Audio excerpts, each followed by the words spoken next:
my kids would appreciate being called significant. My entire household would be called. No, that's fine.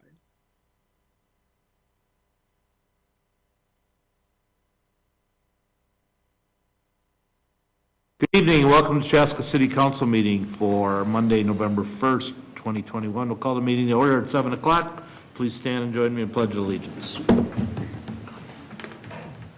I pledge allegiance to the flag of the United States of America and to the republic for which it stands, one nation, under God, indivisible, with liberty and justice for all.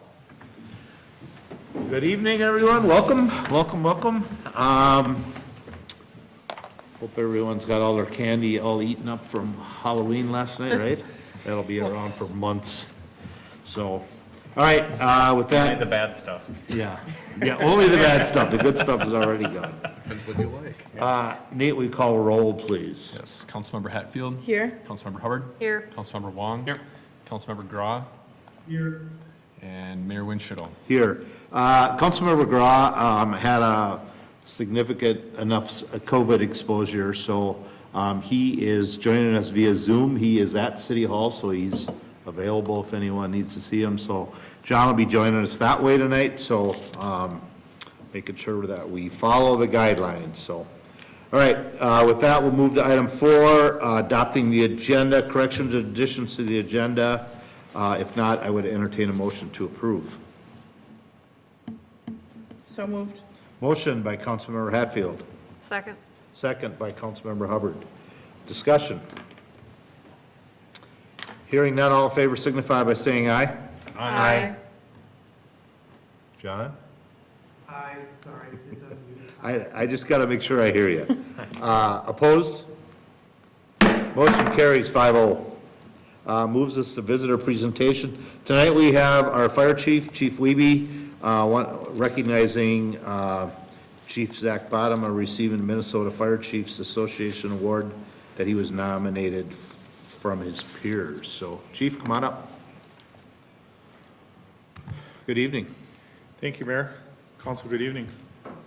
I'm here tonight to recognize Chief Zach Bonnema. He was awarded the 2021 Fire Safety and Education Award through the Minnesota Fire Chiefs Association. Before I bring Zach up, I thought I'd tell you a little bit about Zach. Zach joined the fire department in 2010 and quickly moved through the ranks of lieutenant and captain. Zach also became our first full-time fire inspector in 2018. Throughout Zach's career, a few of the highlights, most recently Zach was deployed on Baton Rouge, Louisiana as part of the Hurricane Ida relief efforts. He was down there for 18 days helping the residents of Louisiana. Zach also was interviewed on NPR and talked about his experiences down there, and maybe he wants to touch on that, but I would tell you, it sounded like it was a very moving interview. Zach got to help people get help with their shelter and get them food and water, which we all take for granted. Zach also, throughout COVID, has overseen the entire FEMA reimbursement process. Anybody that's ever been part of that knows how challenging, time-consuming, and the patience that's needed to go through that process. I can tell you we're still going through it. But he's been doing that for all the city departments, not just the fire department, but all city departments, all cities' expenditures for the COVID that's related to FEMA. Zach also was promoted recently to the rank of our training chief, which he oversees the entire, responsible for the training program for all of Chaska Fire. And most recently, the house burn on Saturday that some of you were able to attend. I would tell you, watching firsthand, the amount of hours that goes into something like that, the paperwork, the coordination it's unbelievable. It's unbelievable the process you have to go through to get to that point to allow us to train in there. We had some outstanding training on Saturday, and I know some of the council members got to witness that, listen to some radios, and how we kind of work through our process of our training in structure fire. But again, I don't want to underestimate the amount of time that Zach not only during the day, evenings, weekends, whenever, to make this happen. A huge, huge commitment to do that. I can keep talking about Zach, but I'll get into the award. So Zach was nominated for the 2021 Minnesota State Fire Chiefs Association for the Fire Safety and Education Grant. That starts with a nomination from your peers. It goes to a committee that reviews all the applications, and from there the committee decides on who they feel is most worthy for that award. I think to use the mayor's quote when I told him that's a really, really big deal to get that award from that association. Zach got that award for the training he does for our department, but really what Zach's done the last few years with COVID, trying to think outside the box, doing videos for our third graders in some of the elementary schools. Zach also was instrumental on creating a tag that goes on fire hydrants that talks about fire safety for the kids to see, and strategically he placed them by the schools for kids to see the different fire safety things. Zach's not only an outstanding firefighter, but is a huge person that believes in fire prevention and fire safety. So we were very fortunate to be be in the room in Duluth when Zach was awarded the Minnesota Fire Safety and Education Award. That award's been given to 2 Chaska firefighters now. One Kevin Gravlin and now Zach. So I think that says a lot right there, that Chaska Fire has been awarded that award a couple times here in most recent years. So I would invite Zach up to show you the award he received, and I'll let him take over if he wants to say anything. Chief? I was told to bring this, if you guys want to see it. Like I said in my speech up there, for those of you that know me, I'm a very short-winded person. I like to just stay hidden in the back corner and do my thing. But no, it's a big honor to get this award for the department and the city. I'm very humbled, and hopefully I can keep doing the right thing for public safety and the Department of Education. Yeah, I'm a short kind of guy when it comes to speeches, but thanks Chief Wiebe for always just pushing me and letting me kind of run free with this stuff. My wife and my little mosh back there, they put up with me being gone a lot, and so it's as much for them as much for me, for allowing me to do what I do. You guys have any questions for me? Anyone? Go ahead. I don't have a question, just a congratulations. Thank you. Not being a firefighter, not as familiar, but just from the glowing review that Chief gave, and just sounds like, like the application process and that you were selected, that's a huge honor. So you have outstanding commitment to our community, and I want to say thank you. Thank you. No, it's been basically my only focus growing up as a kid. It's the only direction I've had in life is to be a firefighter. So for me, it's easy to dump a lot of time into the fire service, but I know it's a big strain on the family, and I want to thank her for putting up with me, and Chief for putting up with me. That's all. Zach, it's one of those, I know we chatted the other day, and I think it's a really such a positive reflection on, your commitment and your passion that, you were awarded this, and, it speaks volumes about the respect that your peers have for you. And that's well-deserved, well-placed, and well-earned. So, and of course, I know that you also can do without your family, much as many of us up here can't sit up here without the support of our families as well. So, thanks to your family for supporting you, and thanks to, you for continuing to serve our community. It's really an honor to find people like you be able to continue to serve us every day. Thank you. And congratulations. Thank you. John, anything? I don't want to force you, but I can't tell if you want to. I just can't tell if you want to say something. He's short-winded too. He should hold up a little sign on his Yeah. screen. You can raise your hand. No, I just echo the same thing. I mean, I appreciate it. That's pretty awesome.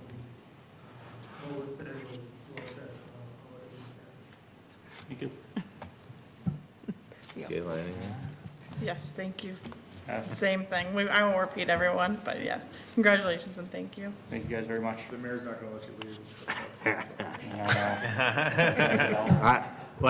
Like the chief said, it is a really, really big deal to get that. That's quite an honor, and you should be very proud of that. I mean, most awards come from within your department, and to be nominated by your peers and to get this, it is a really, really big deal, and congratulations. I think it's awesome. I've seen your work, I've seen the stuff you do. What's your character in that film that you did? What? Les McBurney. Huh? Les McBurney. Les McBurney? Yeah, if you haven't seen that video, it's awesome. It's awesome. I wish we had time to show it, but look it up. Kevin will help you find it on wherever it's YouTube. at, but it's a great video that he did for the kids, and we all got a kick out of it. It was pretty good, so. He's a really great mustache. Yeah. But it was, anyways, congratulations. Thank you very much. Be proud of it, and I am. don't be afraid to tell people you want it. I know you're humble, but I'm a flag guy. it is a big thing. And hang that plaque somewhere proudly and be good. That's all. That's the Thank you. best. So, all right, thanks. Thank you, guys. Thanks. Thank you. Anyone else? Matt, did you have anything? I don't know. What I Before was you gonna go, just Joyce. mention is that, You're not done yet. no, come on back. We had the opportunity through the EOC to get to know and work with Zach, which ended up being a lot longer than I wanted it to be, but, you know, it was just a privilege to work with Zach. I mean, he did a ton for our group during that time period, and just great to get to see in action, and you were very well deserving of this award. And he did the work that no one else. No, wanted. it's just like, hey, Working Zach, with can you- FEMA is, working with FEMA is like going to the dentist every day for root canals. That's about the equivalency of what working with FEMA is like, so. It's been fun. I don't know, have we ever gotten any money yet? Oh, Yeah, yeah. we got 22,000 on the first grant, and we should be getting another almost 90,000. So that's money that most cities never even went after. And this is reimbursement for, when we staffed up more. We offered, higher pay for a while there just because people were working more hours and things like that. And all of the, personal protective equipment that we had to purchase and all the extras that were used. And so it's for a lot of things, and those are things that other cities just were using, because they don't want to go through the FEMA process. And it was great that we got started early. Zach offered, I think he got offered, I'm not sure if you gave him the point, but, He was delegated. yeah, he was delegated. But he I like emergency took it head on and has done a great job. And that's $110,000 that we wouldn't have otherwise gotten without that work, so. Cost us $200,000 to get that 110, but it worked. We still got the money and somebody else didn't. So, but, all right, I think that's it now. There's nobody left. Thank you. Kevin, right, anything? The man behind the wall. Wait, Kevin's got some. Oh,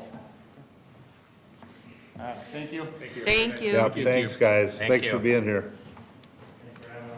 All right, Kevin, there's nobody else on for visitor? No. Okay. Sure? All right, see you guys, thanks. Thank you. All right, we'll move on to approval of the previous meeting minutes. Any corrections, additions? If not, I'd entertain a motion to approve. So moved. Motion by Councilmember Hatfield. Second by Councilmember Grah, approving the previous meeting minutes of October 18th, 2021. The only thing I want to note is there are some spelling errors in there. I don't know if I spelled Nate's name wrong, and there's a couple other spelling things, but I don't know if it's a big. Well, we'll check it out. But if they can't get Nate's names right, that's a bad thing. Changes it to Kubat. Oh, the last name. Oh, There's many versions of that. I thought there was another name we were calling him now. Not me, I'm just reading. Where's I go by middle that? names. All right, anyone else? Otherwise, we got a motion and a second. All in favor signify by saying aye. Aye. Opposed? Motion carries, moves us to item 7, consent. Items that need approval but not necessarily a conversation, but any and all can be addressed. So with that, anyone have any questions? Motion to approve consent. So moved. Motion by Councilmember Hubbard. Second. Second by Councilmember Wong. Discussion. Hearing none, all in favor signify by saying aye. Aye. Opposed, same sign. Motion carries 5-0. We go to bills. We have no action item tonight, so we'll go to bills. Anyone with a question on a bill? Just one question. On pages 14, 23, and 26, there was a number of people who had a few, or there's probably more, who had solar rebates. So the question is kind of a general question, not specifically about these, but you know, as I understand it, the way that solar works is that if you have a solar in your home, you basically don't use the electricity directly, you basically send it back to the utility, and then basically get reimbursed for that. And then, of course, you know, that ends up being like a net positive against your electric usage, or, you know, positive cash flow coming back to the homeowner. So, but what's like the typical ROI from a consumer perspective, and you know, and also how many homeowners like are participating in this? Yep. So, so I did not know the answer to this. So I asked Andrew, and Andrew did know the answer to this. And so I was sort of fascinated by this too. He said not all solar power goes to the grid. It's only the excess that isn't used as it's produced that goes out to the grid. And then what we do is we pay the customer the average retail rate for that. So we have 42 installs in town. And the average cost per installation of a solar system is almost $30,000. It's like $29,000, just $30,000. $30,000.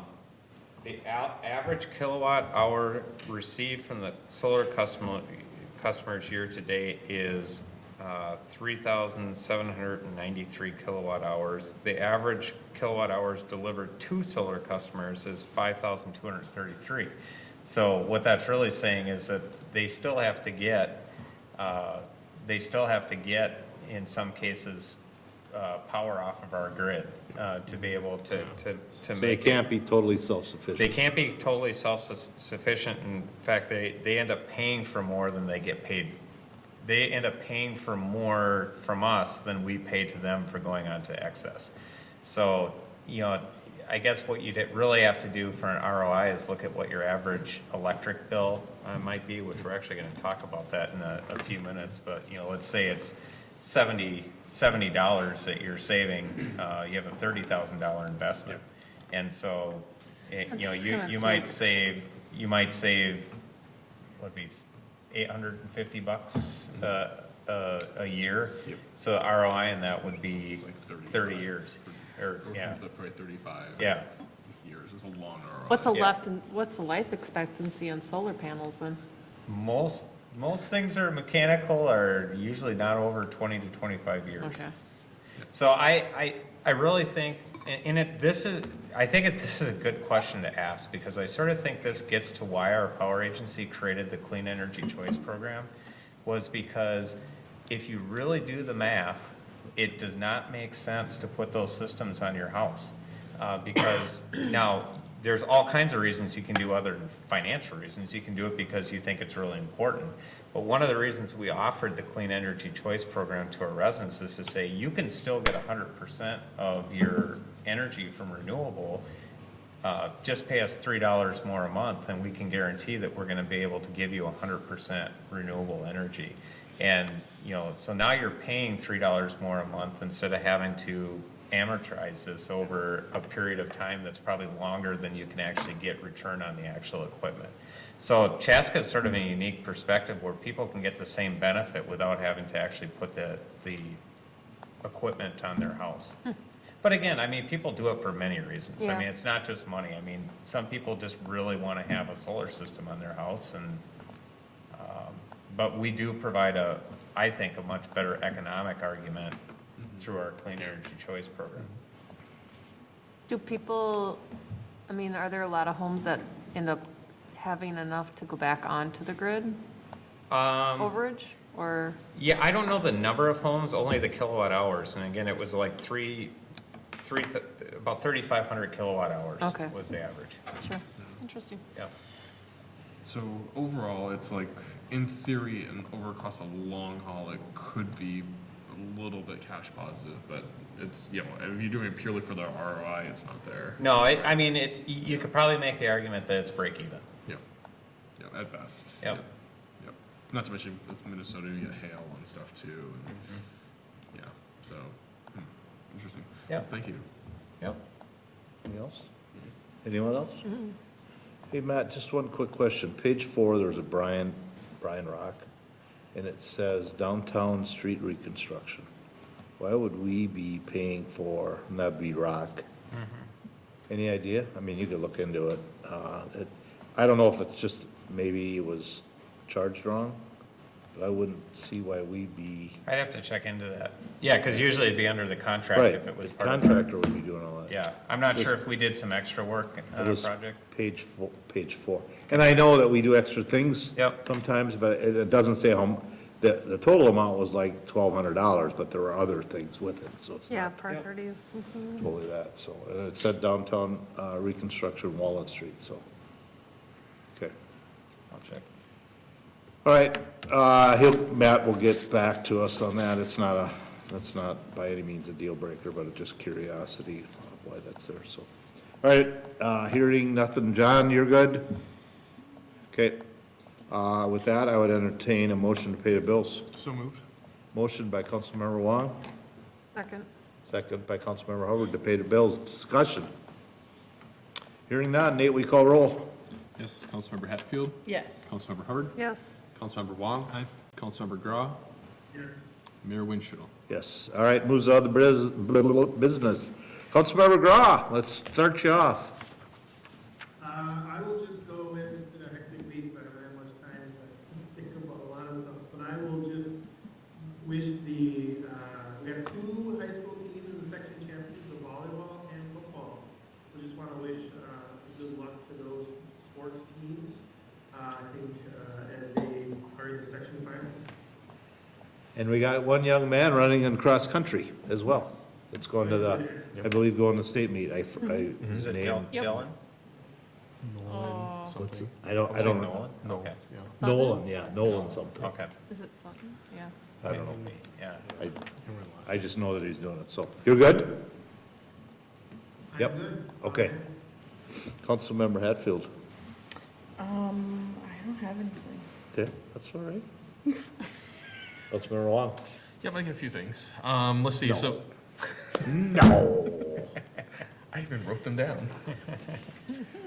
So Saturday, December 4th is the hometown holiday, and then Sunday, December 5th is the tree lighting at Fireman's Park. So stay tuned for more information on that. That's about a month away. Southwest Transit got a few things here. So first, congratulations on getting the press and the pickleball court. So it's nice to be able to take a shared asset, which is the parking ramp over at East Creek Station, and be able to use that for pickleball and collaborate with Parks and Rec. So that's something that's really nice to actually see to fruition. So if anyone's a pickleball player, there's now courts available at Southwest Transit, and if you find the other courts are full or just want something a little quieter. Met Council, so Met Council has been putting out some press lately that's been saying that express lines are not coming back and that BRT is the way forward, and that's kind of a little concerning. I wanted to share that with you guys because that's like a good chunk of Southwest Transit service is it's express service to downtown, and it's clear that there's some politicking going on back there, because if you look at it from a business perspective, obviously the businesses downtown need people to come downtown to shop and to work, and certainly a lot of them are going to come from the suburbs where we are. So it's one of those things, I think that it's definitely a sign that we need to be very cognizant of that. Met Council, maybe making moves or positioning that there may not be as much need for express service from like Southwest What are they Transit. saying is like the new thing, or There's the, BRT, so that would be bus rapid transit, and so Southwest Transit has express lines that basically, What was that? I think it was. It was Mark's name tag. Oh, it was Mark. What is it? Oh, your your nameplate. Nameplate came off, I guess. off. See it from here. Oh, it's. Must be a sign. Must be a sign. Wow. okay, so what's the difference between express and? We take passengers basically directly from like Right. either Chaska or Eden Prairie or Chanhassen Yeah. directly to downtown. Kind of, there's no stops in between. BRT basically makes that haul, except it makes stops in between. So it may stop at St. Louis Park, it may stop in Hopkins and Plymouth, and and then Edina, and then Why Eden would Prairie that be kind of make like its the way down. thing? Nobody wants that. It's sort Right. of set up more like a train It's system. exactly. No one wants that. Right, and on top of the fact, we also have LRT, but they're pushing, like, there's Right. one line that they're looking at going through to Plymouth, for example, and Plymouth is really excited about that as a service, because, they have express service, but then adds another service to them. But it's one of those things where if to introduce a BRT system, that's something that, that Met Council would do and would own because we don't necessarily have rights to do, a BRT, we can only do express service, Right. right? Because where you can have stops. So just a heads up that, there there's some concerns that Met Council is positioning that. The other thing is that, we're also still having trouble getting buses. Now, so a lot of our buses are starting to age out. They're like, they said a typical lifespan for a bus is about 12 years. Some buses are 14 years old, so they're past the lifespan of the vehicle. And so we've been, looking at different replacements for them. And of course, because of the way that the MPO is structured, that basically Met Council is the MPO, they're the planning organization. We have to do all of our purchasing through Met Council. So that means that if we want to purchase a bus, we have to go through Met Council's procedures and policies. They have to file the paperwork. But in this case, because we use different buses than Met Council, they said, we went back and forth with them, and this started back in February or March. And we've been just tied up in this bureaucratic kind of circle that hasn't ended. And eventually they're coming around saying, well, you can't really purchase a bus. Well, what do you mean you can't purchase a bus? We're not, and basically it's some weird change of administrative rules within Met Council that haven't allowed us to basically purchase a bus. And so now they're suggesting that we should postpone our bus purchases for another 2 to 3 years to like 2024, 2025. So there's some concerns about that. But anyway, just wanted to put that out there that we're having some issues acquiring replacement vehicles, which, we believe we should be able to, because, as ridership starts growing and picking up again, we'd like to be able to have vehicles that are, maintainable and, still functional, right? So that said, just wanted to make sure you guys were in the loop in that. And also, the other thing we're also doing too is through the pandemic, we've been expanding our bus services. So I've mentioned it before, but I just wanted to mention again that we've been expanding bus services with a new 494 service that goes out to Mall of America, that goes out to Edina for like medical, as well as the airport as well. So if people who are interested in using that, that's a great service that's available. But one of the things we're trying to do is trying to expand some of the services to specific destinations, because that's an area that isn't served by Met Council, but there's also by Metro Transit, but there's also a need for it because people do want to go suburb to suburb, and that's something we can offer between destinations. And we feel that's kind of an underserved need because for our community, we have what's called choice riders, where you have a choice because you can get in a car and go, or you have some other forms of transportation. But there are still members of our community who do not have a choice because they don't have another vehicle. So public transportation is the only way they can get places.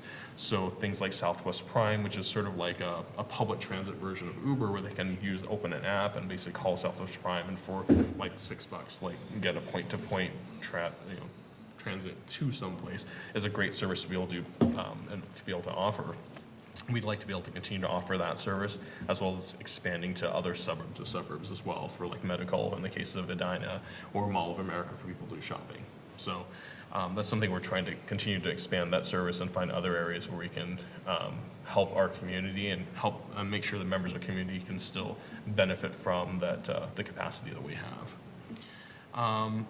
One of the other things that this is all leading towards is that there's some concerns about the viability of Southwest Transit because of funding and because of some of the things that are being positioned lately.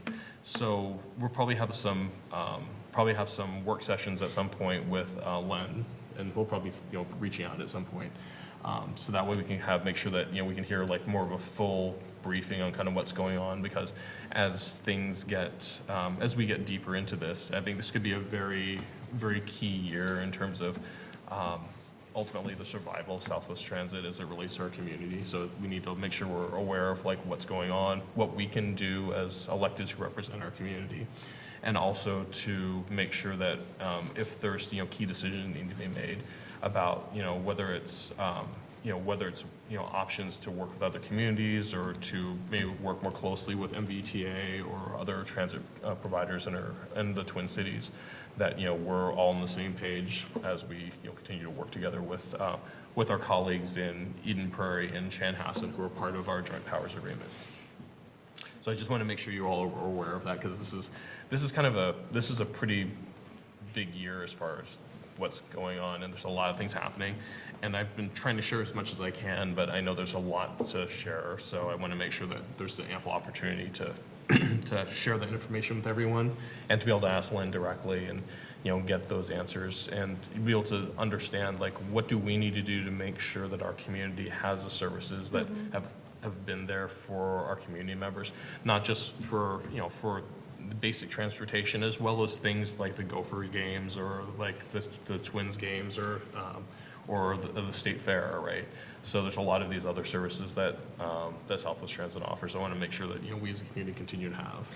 Do you think at this point, I mean, obviously elected leader positional standing, we advocate for our public transit, but do you think at this point it's beneficial to engage frequent riders in like almost like a marketing campaign to really advocate for the future of public transit to be in there? There's been discussions about that, and I know that's been a deliberate decision to not bring riders into that for various reasons.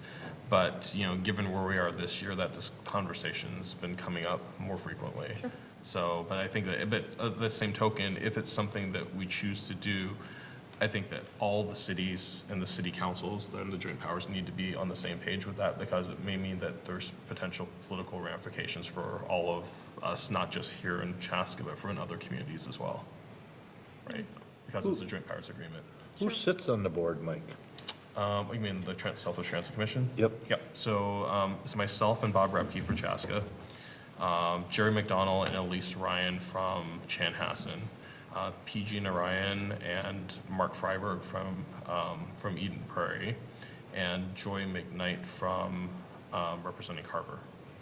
So they're all council members? They're all council members, and Joy McKnight is ex officio, so she's non-voting. Okay. So we're the only city with an elected and a resident That is representative. correct. Okay. Yep. So, so like I said, I just wanted to bring that up because this is one of those things. I know that some of us are probably a little more closely tied to it than others, but like I said, it's more to have visibility so everyone is aware of what's going on. But I believe that there's probably a lot more that I can only share so much in the other business timeframe, that I wanted to make sure that we had an ample opportunity to have those in the discussions in the next few months. Okay. Let's see. Another thing is the 10-digit calling for local calls. So, so the short of it is that, and Kevin, I forwarded this to Kevin too. So this is something kind of new. Is that so the FCC is basically, there's like some technical reasons behind this too. After October 24th, you'll need to dial 10 digits to place a local call. So instead of dialing, No, I No. mean, a lot of people that, are used to not dialing 952. That's weird. Yep. When I was little, you only had to dial 5 numbers. I know. Now it's 7, and then it'll be 10. So yeah. So yeah. I So only remember. You remember picking it up and being like, operator? I don't remember that. I use the dial, the rotary thing. That if you click the rotary thing like Yeah. 7 times, operator. Yeah. I remember party lines, you had to pick it up and make sure nobody was on. Party line. Seriously? Yeah, I know. So come October 24th, we're all going to have to dial 10 digits. I thought this was relevant because there's a number of members of our community who may not necessarily be aware of that, and this is kind of an important thing for a lot of people because they'll pick up the phone one day, try to make a call, and then it's like, why isn't it allowing me to call? I thought you And always something- had to dial that many. No, but it was. So if you're in that area code, you could still dial Yep. just 448 in amongst? Exactly. I never knew that. Yeah, if you're, and I think especially affects people in the landlines for sure. Yep. Okay. So, yes, but, so I wanted to put that out there and, just make sure that news gets to members of our community who may not be aware of that coming down. Also, it was in this, the chief mentioned earlier, they had the Chaska Fire Department at the Houseburg, and I thought it was an excellent training event, and, it was the first time I've been able to attend one of these, and I learned a lot about, how the fire department, does its work, and be able to see a lot of firefighters, doing training and also collaborating with firefighters from other departments too. So it was a really great event and be able to see that, and it was just very, very impressive, very inspiring, and it's just the professionalism, the skill, the talent, the commitment, the passion out there. It was really just amazing to see. So very impressed with not just our own fire department, but all of the other, the other fire teams that came out to also attend the training. And last one is is kind of a little bit personal and not directly related to the city, but kind of indirectly. So last week I happened to be in New York City, taking my daughter to see some shows in New York. But I was able to go and visit the 9/11 Memorial. For those of you who don't know, back in the late 90s, I had actually had the opportunity to work at World Trade 7. And so for me, this is the first time I've been back. I've been back to New York a few times since then, but this is the first time I was back since the 9/11 Museum was open. And it was a very, very moving experience because this is a place I had worked. I'd got off at the World Trade Station every day and had breakfast and walked up to my office. And that was a place where now it's a memorial, and but what I was really impressed with and taken away by was really the power of what I saw from the firefighters and the police officers and the men and women who gave their lives that day. And what I saw there in that museum really reminded me of what I saw in the faces of those firefighters who were at the training the other day, which is that the dedication, the commitment, the willingness to lay it all down to save our lives. It doesn't take a 9/11 for these people to step up to the plate, but to know that any one of them would.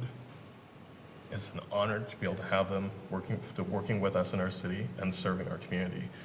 And it's just a very poignant reminder that life is very short and very fragile, and that our first responders are such a vital, vital part of our community. We should always remember that.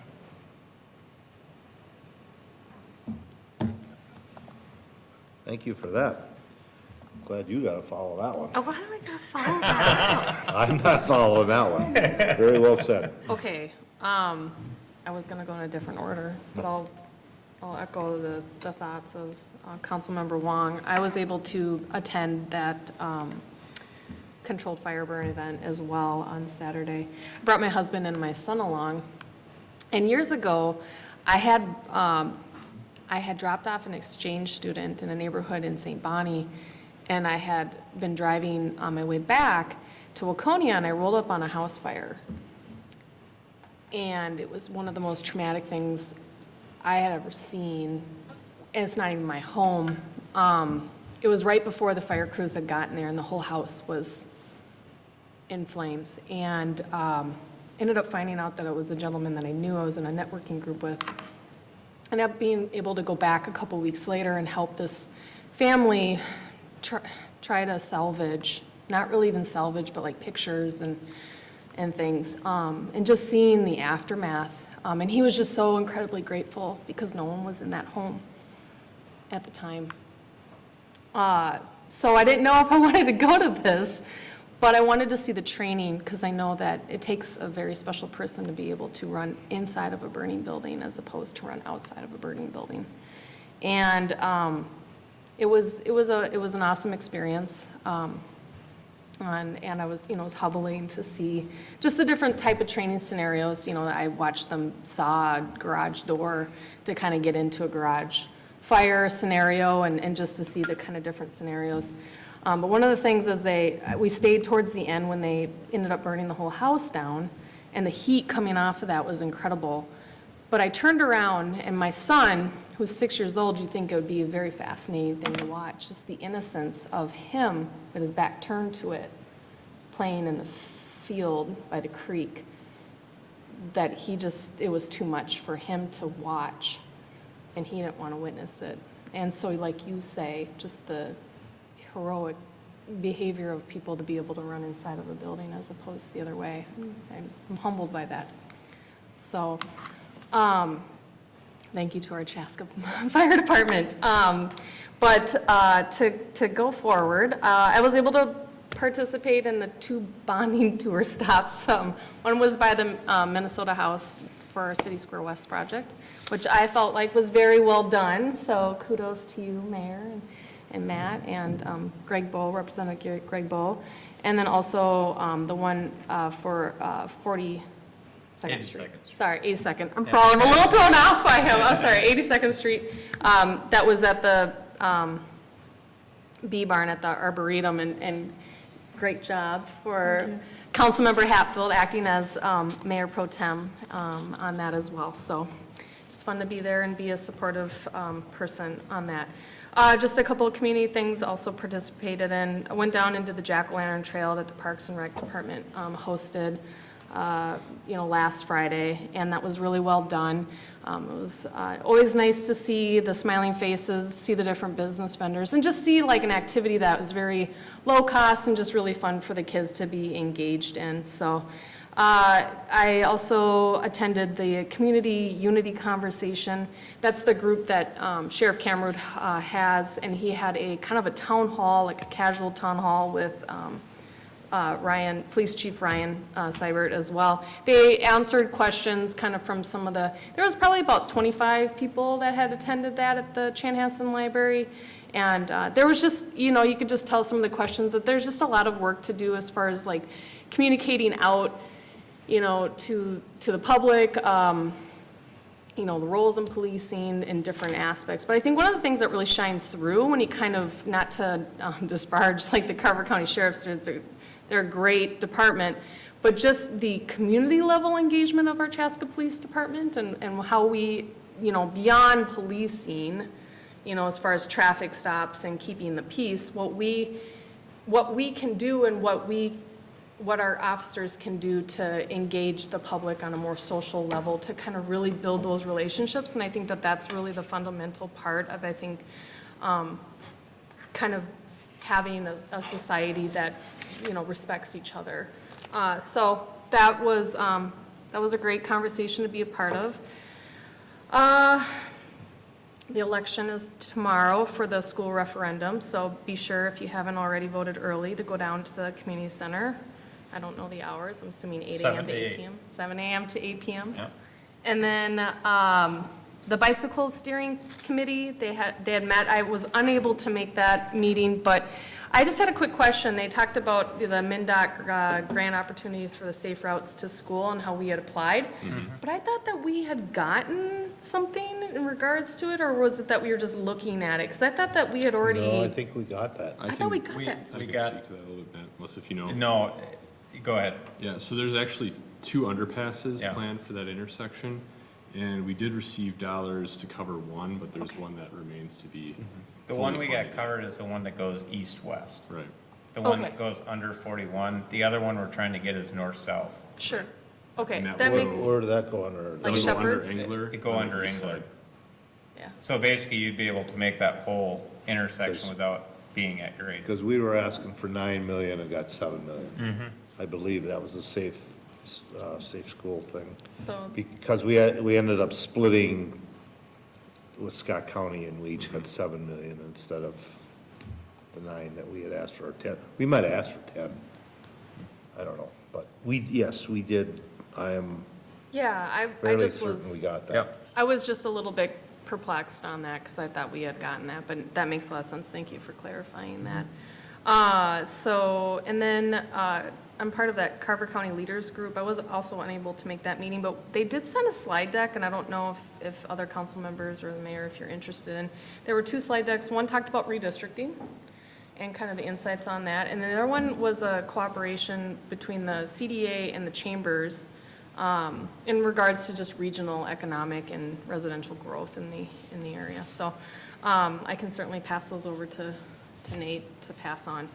And then lastly, I think before the next meeting, Veterans Day will be. And so I just wanted to thank all of our veterans. Come from a family of veterans, my mom, my dad, my grandfather, actually a Purple Heart recipient, and my husband. So just wanted to thank everybody that gives their service to our country. Good? Yeah. All right, thank you. Nate? Nothing to add. Let's add with the police department, the purchase of the small squad car for. Nate, will you pull, or Kevin, will you pull that up? I asked Kevin to have this ready. I was yeah. gonna talk about it. Okay, you go for it. That's all I had. Well, I had that, I was gonna close with that, but I'm gonna read it so I don't mess it up. What was posted with it is, some days just make your heart smile. Our friend, Brendan, who has leukemia, loves spending time with our officers. Since he lives close, he would ride his Paw Patrol scooter to bring cookies to the police station for us. Well, he outgrew the scooter, so a few of our officers decided to get Brendan some new wheels and gear. Today, Brendan got to pick up his own special squad car and police uniform. If you can't tell from the photos, he was very excited, and we are very excited for him. We look forward to seeing Brendan patrolling the sidewalks around downtown Chaska. And thank you to Ken's at Promotion Graphics for donating the decals. Now, that's pretty awesome right there. Now, there's something that, it won't make the news because it's good news, and that's frustrating to me. But this is the stuff that people in our community really need to see, what our officers do, and contributed to have that done, and all of it. I mean, the 3 or 4 photos that are with it are just tremendous. So congratulations, look at there. I mean, congratulations to the police department that took the initiative to do that. They did that on their own. This isn't anything else, but those guys gathered money together and did that for this young man, and that's pretty special, and that's pretty awesome. So congratulations to our police department. We've been talking a lot about fire tonight, but we're pretty fortunate to have a pretty dang good police department as well. So congratulations, and there's another one to be awful proud of, because that's pretty cool. And I, for one, feel a lot safer with that little guy in that squad car patrolling. Yeah. So, I mean, it is the kind of thing that brings a tear to your eye, Yeah. and Yep, just it does. to show how humble they were about this. I had no clue about that until I saw it on Facebook. I saw it on And Facebook. I'm like, wow, that is really awesome. You know? I mean, that's the problem. That's the stuff that gets done on a regular basis that just never gets the proper attention. And I had asked Kevin before the meeting if he'd have that ready when I talked about it, so. Thanks for bringing it up. Did you have anything else, Matt? No. Okay. Just a few things. We have 5 Mondays this month, so we'll have a meeting the 15th. The 29th right now is a work session, but you never know, something could come up and turn that into a full full all council meeting, but as of right now, it's a work session, so. Trail of Fun, I did stop down, I couldn't get there till a little bit later, but saw a lot of people still there at that point, and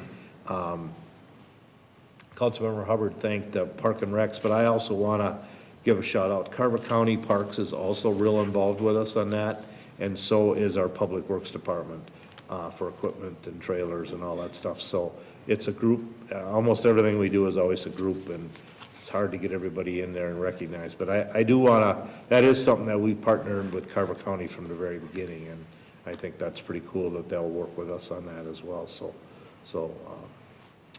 I think, Pretty Councilor cool. Hubbard, what you said about, I think about two of our most highly attended programs that we do as a city are two of the most simplest concepts in the Yep, world. exactly. Touch a Truck and the Trail of Fun. Yep. I mean, they are about as simple as program gets. Now, it's not simple for the people who put it together, Right. but the concepts are, and Yeah. the public just loves it. I mean, they just love doing that stuff. Right. Elections were already talked about. I know a lot of people vote early. If you haven't voted, tomorrow is the day. And each city only has one polling, and I'll only talk about the community center because I don't know where the rest are. That's the only one I got to worry about. So again, like I always say, is please be an educated voter. If you're not sure what you're voting for, research it, because there's plenty out there, and just make sure, however you're gonna vote, make sure you go in and you are an educated voter. Fall cleanup was a huge success on Saturday. It was a great day for it. I drove by Athletic today, and it just mounds down there of stuff, so, that's another one of those simple events that gets the whole community involved in that. Town course closed Sunday. They hit 42,000 rounds this year, where we normally are, we figure on 32,000, and a lot of times they only had 32,000. So congratulations to them. I saw John on Friday, and he said our tee sheet is plumb full Friday, and it's plumb full Saturday. And I don't know what happened Sunday. It was a little cooler on Sunday, but I'm sure there was plenty of golfers out there. So congratulations to the staff out there. That takes a lot, you know, that's a lot of rounds that they did. And everything I've heard, the course is really in still pretty good shape for that many rounds. So that tells you that maintenance staff is doing a pretty good job. So that's pretty cool. The other thing, there is, Councilman Robert talked about Veterans Day, and I too echo about thanking all of our veterans. But there is a program at the Middle School West. It's going to be completely different this year. It's just going to be, videoed to each of the schoolrooms, and there's going to be a little program, or a little, after they're going to do the flag raising, and then people that are out there are not allowed to go inside. They're going to have a little thing outside, coffee and donuts, so. Oh, so there is an actual there thing is- There's an outside? actual thing. It's What time just- is that at? That's at 8:40. 8:40. Okay. So it's right at the beginning of their school day. Yep. And then they're gonna have like coffee and donuts for the vets that are there and do that, and unfortunately, that's it due to COVID, but, it's something nonetheless, so. Yeah. So if you're going up there, dress for outside. I don't know what the weather's gonna be. We've had Cold. some cold days up there. I can't even imagine having a program outside there, but, I think it's an important thing, and I'm certain that I will be there. The other thing, deer hunting weekend, so good luck to all the hunters. Be safe out there, and hopefully you get that big old buck for your wall to hang on. So, I think that's it for me. So we're gonna continue our work session right after this. But we will go off the air at this point, and we'll be back in 2 weeks. So unless no one has anything, I'd entertain a motion to adjourn. Just one correction, it's like, I remember there was also one other rep on Southwest Transit Commission, is Jody Bonavere, who is the writer rep. Okay. And but that is a writer-up through the transit Yes, organization. yes, she goes That's through an not- interview process, and, Okay. but, yeah, she's not unelected. Right, okay, good, thanks. Yep. All right, anything else? All right, I'd entertain a motion to adjourn. So moved. Motion by Councilmember Hatfield, Second? second by Councilmember Wong to adjourn. All in favor signify by saying aye. Aye. Aye. Post same sign. We are adjourned. I'll see you in 2 weeks. Thanks for being here.